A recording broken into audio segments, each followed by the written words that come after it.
Hi, Bill from CJ Pony Parts.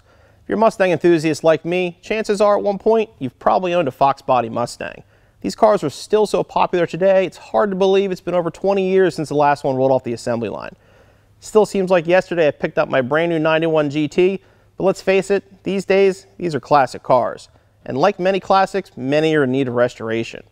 Mustangs have always had a problem with rust in the floors. The Fox bodies are no exception. Thankfully, Dynacorn has us covered with these one-piece floor pans available for both manual and automatic equipped cars. Both floor pans are going to be identical with the exception of the transmission tunnel area. The manual comes pre-cut out with the holes already drilled for your top boot. The automatic has no hole whatsoever, allowing you to mount the stock shifter or an aftermarket shifter in any location you would like.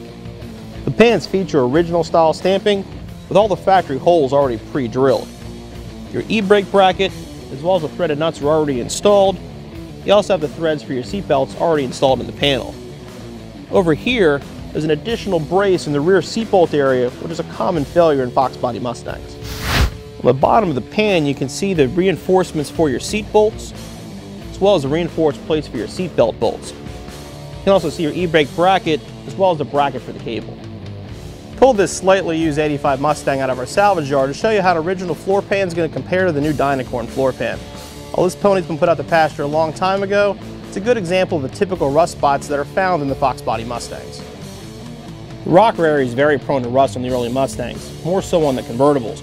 You see ours is completely rusted out in this area. That rust can continue front and back to the rear seat pan.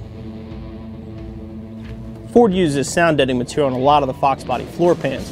While it did a good job keeping sound out, it also kept water in. A lot of times when you pull back these pieces, you're going to see heavy rust underneath them. Seat platform here is the only piece you're going to need from your original floor to transfer to your Dynacorn floor pan.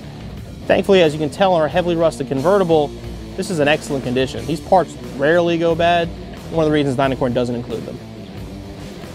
E-brake bracket and the mounting tabs, as well as the studs for the seatbelt and the stampings on both rear floor pans are reproduced perfectly on the new Dynacorn piece. Same holds true for the transmission tunnel. All the stampings both in the tunnel and the front floor pans are all exactly the same as they are on the Dynacorn. This car was originally an automatic, so it has the hole cut out for the shifter. The shifter surface mounts to the top, so the hole really isn't necessary.